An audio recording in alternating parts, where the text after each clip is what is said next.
السلام عليكم ورحمة الله وبركاته. الحمد لله وأشهد أن لا بسم اللہ الرحمن الرحیم. ناظرین کرام، امام محترم نے اپنے خطبے کا آغاز السلام علیکم ورحمۃ اللہ وبرکاتہ سے شروع کیا اور خطبے کے الفاظ میں یہ بیان کیا کہ سب سے پہلے اللہ ذوالجلال کی تعریف، جس کی توفیق سے ہی ساری نعمتیں انسان کو میسر آتی ہیں، اور اس کے بعد درود و سلام اس ہستی پر جس کو اللہ ذوالجلال نے ہادی و مرشد بنا کے بھیجا. حمد و صلات کے بعد اس بات کو یاد رکھیے اے مسلمانوں کہ اصل انسان کی اور پوری انسانیت کی کامیابی اس بات پر ہے کہ اللہ ذوالجلال کا تقوی اختیار کیا جائے اور اللہ ذوالجلال کے سامنے ہی اپنے آپ کو گرایا جائے اور اسی کی اطاعت کو اپنی زندگی کا منہج بنایا جائے. اور اللہ ذوالجلال کا فرمان ہے کہ جو شخص انہ من یتقی ویصبر، جو تقوی اختیار کرتا ہے اور صبر اختیار کرتا ہے، اللہ ذوالجلال اسے کبھی نہ گرنے دیتا ہے اور نہ ہی کبھی ضائع ہونے دیتا ہے. اور اللہ ذوالجلال کا یہ فرمان ہے کہ اللہ ذوالجلال اس بات کا حکم دیتے ہیں کہ عدل کو قائم کرو اور نیکی کا حکم کرو اور وعظ و نصیحت جو اللہ کی طرف سے آگے اس کو قبول کیا جائے. اور اللہ کے رسول صلی اللہ علیہ وسلم نے اسی تناظر میں یہ فرمایا تھا کہ اس اللہ کی عبادت اس کیفیت میں جا کے کرو کہ تم اللہ ذوالجلال کو دیکھ رہے ہو، اور اگر یہ کیفیت پیدا نہ ہو سکے تو یہ کیفیت تو ضرور ہونی چاہیے کہ تمہارا رب تمہیں دیکھ رہا ہے. اور عبادت جو ہے اس ضمن میں یہ بات مسلمانوں سمجھنی چاہیے کہ اللہ ذوالجلال ہی ہر قسم کی عبادت کے لائق ہے، اور اللہ ذوالجلال کو ہی وحدہ لا شریک مانا جائے، اور اللہ ذوالجلال نے جو احکامات اپنے پیغمبر کے ذریعے پہنچائے ہیں اسی کو اپنی زندگی کا بہترین مشن سمجھا جائے. اور اللہ ذوالجلال نے یہ خوشخبری بھی سنائی ہے کہ جو لوگ اللہ ذوالجلال کی عبادت کرتے ہیں قیامت کے دن ان کو کوئی غم نہیں ہوگا، کوئی خوف نہیں ہوگا. اللہ ذوالجلال کا فرمان ہے وَقَضَىٰ رَبُّكَ أَلَّا تَعْبُدُوا إِلَّا إِيَّاهُ، فیصلہ یہ ہے کہ صرف اللہ ذوالجلال کی عبادت کی جائے. اور اللہ ذوالجلال نے یہ بھی فرمایا کہ مسجدوں میں صرف اللہ ذوالجلال کی ہی عبادت کی جائے، اسے ہی پکارا جائے، کسی اور کو اس کے ساتھ شریک نہ کیا جائے. اور اللہ ذوالجلال کے اس فرمان سے یہ بات بھی سمجھ آتی ہے کہ توحید ہی انسان کی سب سے بڑی دنیا کے اندر بقا اور آخرت میں کامیابی کا ایک مظہر اور نوید ہے اور خوشخبری ہے. ہمیں اس بات سے سمجھ جانا چاہیے کہ اللہ ذوالجلال نے جتنے فرامین نازل کیے ہیں اس کا مقصد یہ ہے کہ جب بھی ہم عبادت کا کوئی بھی پہلو پیش کرے، وہ دعا ہو، وہ رکوع اور سجدہ ہو، وہ صرف اللہ ذوالجلال کے لیے ہی ہونی چاہیے. اور اللہ ذوالجلال نے یہ جو آیت اسی میدان کے اندر اتاری ہے اليوم اکملت لکم دینکم واتممت علیکم نعمتی، یہ بھی اس بات کا تقاضا کر رہی ہے کہ یہ نعمت اسلام جو اللہ ذوالجلال نے مکمل کی ہے اسے مکمل سمجھتے ہوئے زندگی کا سلوگن بنایا جائے. اور اللہ ذوالجلال نے اس لیے یہ بھی فرمایا کہ نمازوں کی حفاظت کرو اور خصوصاً نماز عصر کی حفاظت فرماؤ. اور اللہ ذوالجلال نے یہ بھی فرمایا کہ جس طرح تمہیں نماز کی حفاظت کرنی ہے اسی طرح دل کی خوشی سے تمہیں اپنے مالوں کی زکوٰۃ دینی چاہیے تاکہ تمہارے مالوں میں برکت آ جائے اور وہ پاکیزہ آ جائے. اور اللہ ذوالجلال نے یہ بھی حکم فرمایا کہ جن روزوں کو اللہ نے فرض کیا ہے ان کو خوشی سے رکھو. جس کی زندگی میں یہ وقت آ جائے رمضان مبارک کا اسے روزے رکھنے چاہیے. وہاں اللہ ذوالجلال نے جہاں روزوں کا حکم دیا وہاں حج کے بارے میں بھی حکم دیا. جس کے پاس جسمانی طاقت ہے اور مالی طاقت ہے اسے حج کرنا چاہیے. اور اللہ ذوالجلال نے یہ بھی حکم دیا کہ اللہ ذوالجلال پر ایمان لانے کے ساتھ ساتھ فرشتوں پر بھی ایمان ہونا چاہیے، رسولوں پر بھی ایمان ہونا چاہیے، جتنی کتابیں نازل ہوئی ان پر بھی ایمان لانا چاہیے. اور اللہ ذوالجلال نے جو تقدیر لکھ دی ہے وہ ہمیں اچھی لگتی ہے یا بری، ہماری عقل کے مطابق ہر دو پر ایمان لانا اور اسے قبول کرنا ہی اصل ایمان ہے. اللہ ذوالجلال کے ان اوامر کے بعد کسی مومن کے لیے کیسے یہ جائز نہیں ہوگا، کیسے اس کے لیے مفر کی جگہ ہوگی کہ ان باتوں کو چھوڑ کے کسی اور راہ پہ چل کے کہے کہ کامیابی مل جائے گی. ایسا نہیں ہو سکتا. سب نعمتیں تو اللہ نے دی ہیں، یہ سب کی سب نعمتوں کو دینے کے بعد یہ موقع بھی اللہ نے دیا ہے کہ نعمتوں سے فائدہ لیا جائے۔ اللہ عز و جلال نے مسخر کیا ہے زمین کی ساری نعمتوں کو، بلکہ فضاؤں کو مسخر کر دیا، اس لیے اللہ عز و جلال کا فرمان ہے اسبغ علیکم نعمہ ظاہرۃ و باطنہ، ظاہری اور باطنی ہر نعمت اللہ نے انسان کے لیے بنائی ہے۔ اب انسان کی ذمہ داری ہے کہ نعمتوں کو استعمال کرنے کے بعد صرف اسی کی عبادت کریں۔ کس طرح اللہ عز و جلال نے انسان کو بنایا، مٹی سے بنایا، اور اس کی کتنی خوبصورت تخلیق فرمائی، اتنی بڑی نعمتیں، اتنی بڑی نعمتوں کا یہ تقاضا یہ ہے کہ زیادہ سے زیادہ منعم کی طرف انسان کی توجہ ہو، جو نعمت دینے والا ہے۔ اللہ نے دل بنائے، کس طرح اللہ عز و جلال نے عقل سے نوازا، اس دل میں اللہ کی محبت ہی پیدا ہونی چاہیے، اور اس عقل سے وہی فیصلہ کرنا چاہیے جس سے اللہ عز و جلال راضی ہو جائے۔ اللہ عز و جلال نے اس لیے اپنی مخلوق کی رشد و ہدایت کے لیے جس ہستی کو چنا ہے محمد الرسول اللہ، جو پوری کائنات سے اعلیٰ تھے، اور اللہ بطور احسان یہ بیان کر رہے ہیں کہ میں نے تم پہ احسان کیا ہے کہ اس ہستی کو ہادی و مرشد بنا کے بھیجا،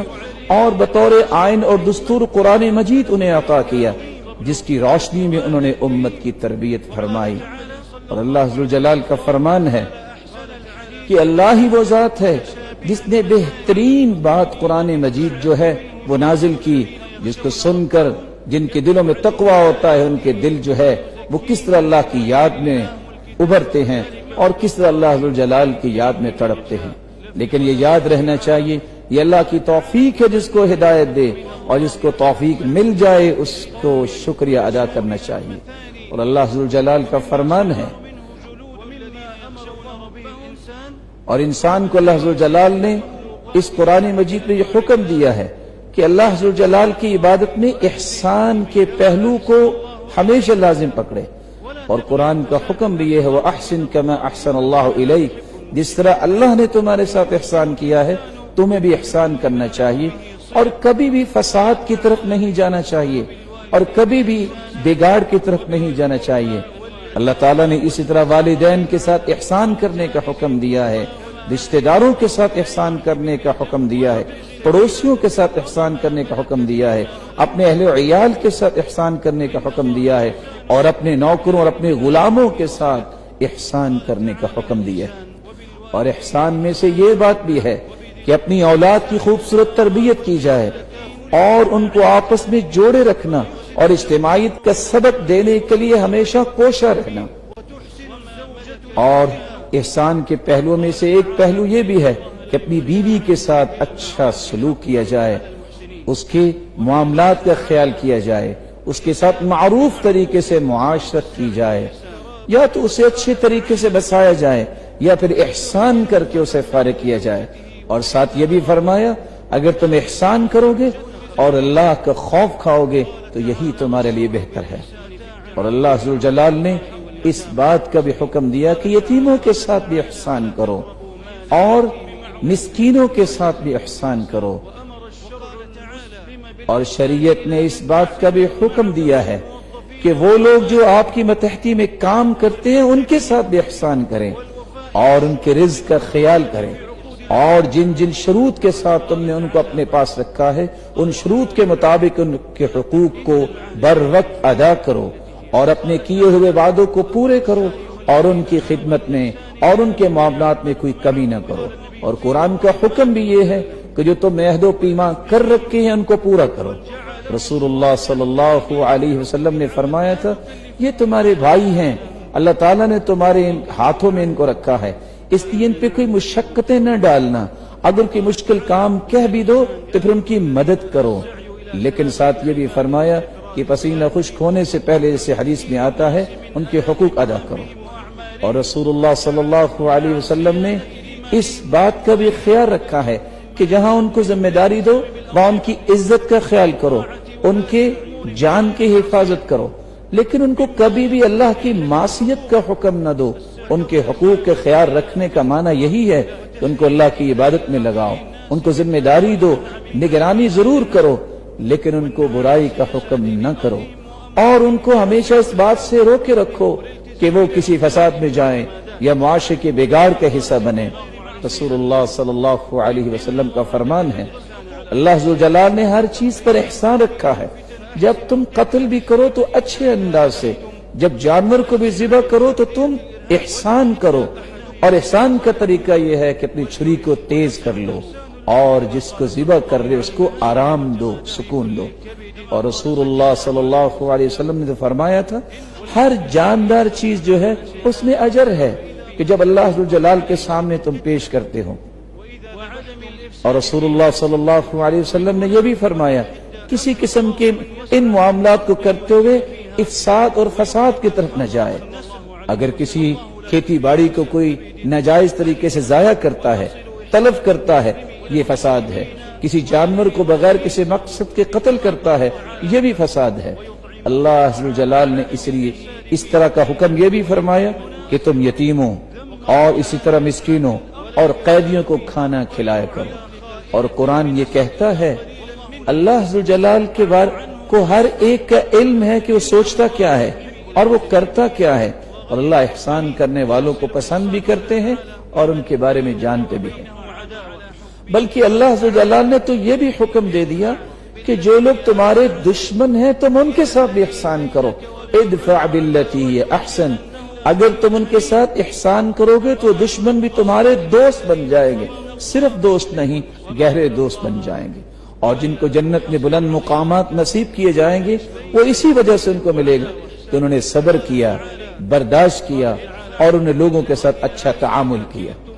اللہ تعالیٰ نے اس بات کا بھی حکم دیا کہ جب تم کوئی چیز خریدو یا بیچو اس کے پیمائش کے پیمانے درست رکھو، اچھے انداز سے کسی کو دو تو اچھے انداز سے لو.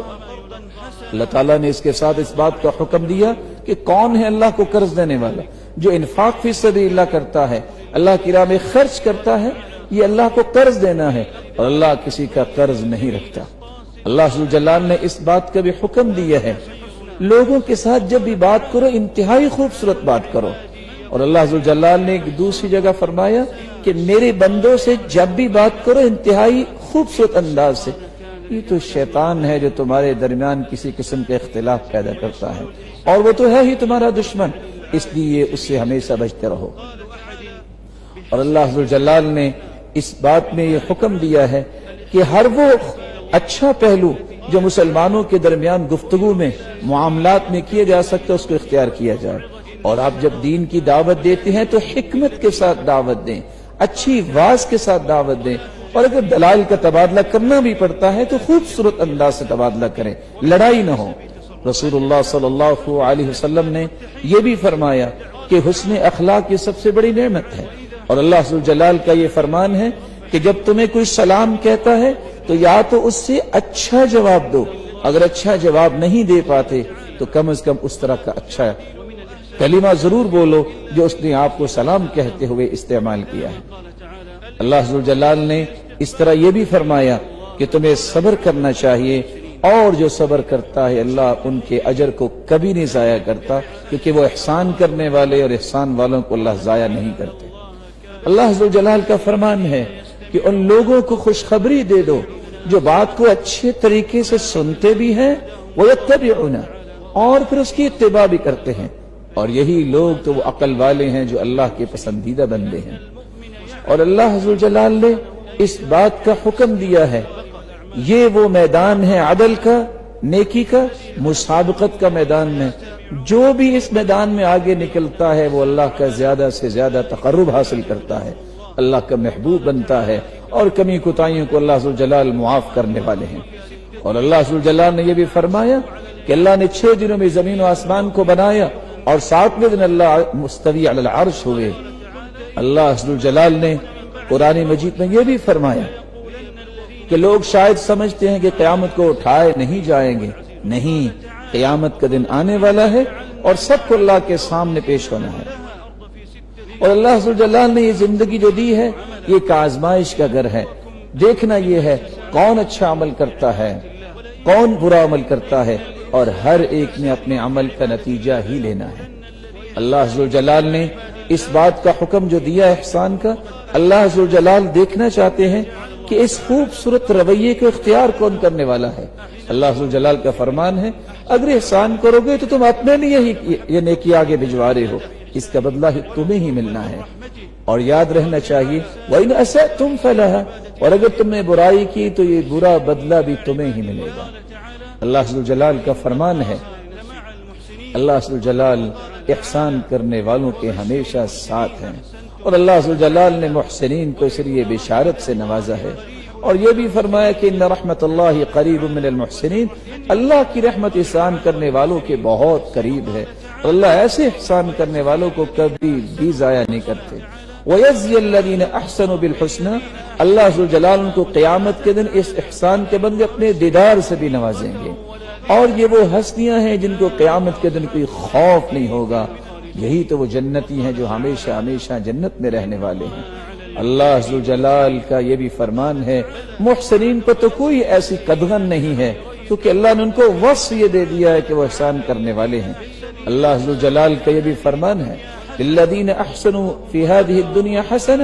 جس نے دنیا میں احسان کیا اس کو اچھا بدلہ دنیا میں بھی اللہ عطا کرتے ہیں، اور آخرت میں تو اللہ نے ان کے لیے اچھا بدلہ محفوظ کر رکھا ہے۔ اور اللہ عز و جلال کا یہ فرمان ہے کہ جو متقین ہیں، اللہ عز و جلال کہ تقوی اختیار کرنے والے چونکہ احسان کرنے والے ہیں، اللہ ان کو کبھی ضائع نہیں کریں گے۔ ضائع کیا جو کچھ یہ چاہیں گے اللہ اسی کو ہی اللہ قیامت کے دن عطا کر دیں گے۔ اللہ عز و جلال کا یہ فرمان ہے، میرے محبوب آپ میرے بندوں سے کہہ دیجئے کہ جو اچھا عمل کرنے والے ہیں میں انہیں اچھا بدلہ ہی دوں گا، میری زمین بہت وسیع ہے، صبر کو اختیار کرنے والوں کو میں بے حساب اجر سے نوازوں گا۔ اور اللہ عز و جلال کا فرمان ہے کہ جو احسان کرنے والا اس کا بدلہ بھی احسان ہی ہوگا۔ اور ساتھ ہی اللہ عز و جلال کا یہ فرمان ہے، جو مرد مومن ہے یا مومن عورت ہے جو بھی اچھا عمل کرے گا ہم اسے زندگی بھی خوبصورت عطا کریں گے، حیات طیبہ بھی عطا کریں گے، اور ان کے عمل سے بڑھ کے قیامت کو انہیں انعامات سے نوازیں۔ اللہ کے رسول صلی اللہ علیہ وسلم نے فرمایا، جب تم میں سے کوئی اگر اپنے اسلام کو اچھا کر لیتا ہے تو جو بھی عمل کرتا ہے نیکی ایک کرتا ہے تو اللہ اس کے 10 گنا نہیں 700 گنا نیکیاں لکھ دیتے ہیں۔ اور اللہ کے رسول صلی اللہ علیہ وسلم نے فرمایا، نیکی انسان ایک کرتا ہے میں اسے 10 گنا عطا کرتا ہوں۔ اور یہ سب سے بڑا احسان ہے اللہ تعالیٰ کا احسان کرنے والوں کے لیے کہ اللہ ان کے لیے ہمیشہ توبہ کے دروازے کھولے رکھتے ہیں، اور جب بھی وہ توبہ کرتے ہیں ان کے گناہوں کو ساتھ ساتھ معاف کرتے رہتے ہیں، اور صرف ان کے گناہوں کو معاف نہیں کرتے، ان کے گناہوں کو نیکیوں میں تبدیل کرتے رہتے ہیں۔ اور اللہ عز و جل نے اس لیے فرمایا کہ ان الحسنات یذھبن السیئات، نیکیاں برائیوں کو ختم کر دیتی ہیں۔ اور اللہ عز و جل نے اس لیے قرآن مجید میں فرمایا، ایسا کام کرنے والے اللہ کے ہاں بڑا ہی تقرب حاصل کرنے والے۔ اللہ کے رسول صلی اللہ علیہ وسلم نے یہاں تک فرمایا کہ اگر تمہارے ساتھ کوئی احسان کرتا ہے اس کے لیے دعا بھی کرو، اور اس کی اچھائی کا بدلہ اچھائی کے ساتھ دو، اور کبھی بھی اس کی نیکی کو ضائع نہ کرو، اور نہ ہی اس کی وفاؤں کو بھولو۔ رسول اللہ صلی اللہ علیہ وآلہ وسلم نے یہ بھی فرمایا کہ جو شخص کسی کے ساتھ احسان کرتا ہے، ان احسان کرنے والوں میں آج دیکھیں اللہ تعالیٰ نے ایسے لوگوں کو بھی توفیق دی جن لوگوں میں خادم الحرمین الشریفین ہیں اور ان کے نائب ہیں، کہ کس اچھے طریقے سے انہوں نے حاجیوں کی خدمت اور ان کے ساتھ احسان کرنے کا اپنا مشن بنایا، اور ان کی حفاظت کے لیے کس طرح خوبصورت انتظامات کیے، اور کس طرح ان کے ساتھ احسان کرنے والوں کی تشجیع کی اور ان کا اہتمام کیا، اور حج کے موسم میں ان اہتمامات کے ذریعے احسان کے اس پہلو کو اجاگر کیا، اور کس طرح اللہ عز و جلال کے اس حکم حج کو قائم کرنے کے لیے انہوں نے کس طرح خوبصورت اہتمامات کو اپنے لیے ایک سلوگن بنایا، اور کس طرح مسلمانوں کی حفاظت کے لیے اور مسلمانوں کی صحت کی حفاظت کے لیے کس طرح انہوں نے SOPs بنائے تاکہ مسلمان جو اللہ کی عبادت کرنے آئیں وہ خوبصورت طریقے سے عبادت بھی کر گزریں، اور ان کی صحت اور سلامتی کا بھی خیال کیا جائے۔ اور اللہ کے رسول صلی اللہ علیہ وسلم نے اس لیے فرمایا تھا کہ جس جگہ پہ کوئی بیماری آ جاتی ہے وہاں سے نہ نکلو، اور جہاں بیماری ہو وہاں نہ جاؤ۔ اللہ عز و جلال سے دعا ہے کہ اللہ عز و جلال ان کو جزائے خیر دے اور ان کی زندگیوں میں برکت فرمائے کہ انہوں نے یہ بہترین طریقے سے حاجیوں کی خدمت کا یہ بہترین طریقہ اختیار کیا۔ مسلمانوں جو اس وقت عرفات میں موجود ہو، ان مناسک کو اچھے طریقے سے مکمل کرو، حج مکمل کرو۔ خود اللہ کے رسول نے بھی یہی حکم دیا تھا کہ آؤ مجھ سے حج کے طریقے سیکھ لو، اور اللہ کا بھی یہ فرمان ہے کہ حج عمرے کو مکمل کرو۔ اور کتنا انسان وہ سعادت مند ہے کہ وہ تمام حج کے طریقوں کو انتہائی احسن انداز سے مکمل کرتا ہے۔ اور دعا بھی کیجئے اپنے لیے، اپنے اہل و عیال کے لیے، اور خادم الحرمین شریفین کے لیے۔ اور آپ اس جگہ ہیں جس دن کے بارے میں رسول اللہ صلی اللہ علیہ وسلم نے فرمایا تھا کہ یہ وہ مبارک دن ہے جس دن سب سے زیادہ اللہ جہنم سے لوگوں کو آزاد کرتے ہیں۔ اے اللہ اپنے مومن بندوں پر احسان فرما، اے اللہ ان کو اس بات کی توفیق دے وہ بھی احسان کرنے والے بنے، اور آپس میں بھی احسان کرنے والے بنے، اور ان کے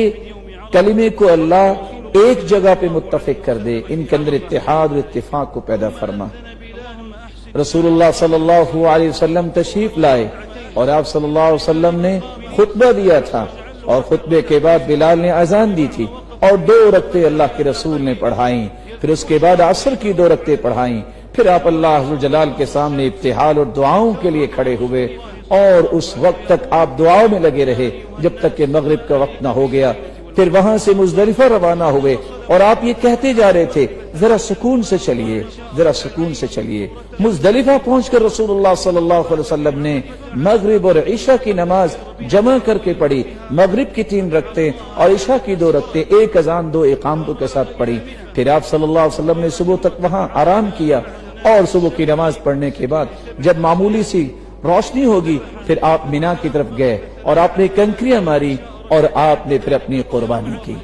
رسول اللہ صلی اللہ علیہ وسلم نے پھر طواف کیا، پھر ایام تشریق اللہ کے رسول صلی اللہ علیہ وسلم نے مینا میں گزارے، اور آپ زوال کے بعد تینوں جمرات کو یکے بعد دیگرے 7 تنگ ماری، اور آپ نے اس بات کی اجازت ان لوگوں کو دی جو لوگ حاجیوں کو پانی پلانے والے تھے یا جانوروں کی چرواہے تھے، ان کو اجازت بھی دی تھی۔ اور اللہ عز و جلال کا حکم یہ ہے کہ ان دنوں میں کثرت سے اللہ کا ذکر کیجیے، اور اللہ عز و جلال سے دعا ہے کہ اللہ دنیا میں بھی ہمیں اچھائی عطا فرمائے، اور آخرت میں بھی اللہ تعالیٰ اچھائیاں نصیب فرمائے۔ اور اللہ عز و جلال کا فرمان ہے، کتنے لوگ یہ دعائیں مانگتے ہیں، ربنا آتنا فی الدنیا حسنہ وفی الآخرۃ حسنہ۔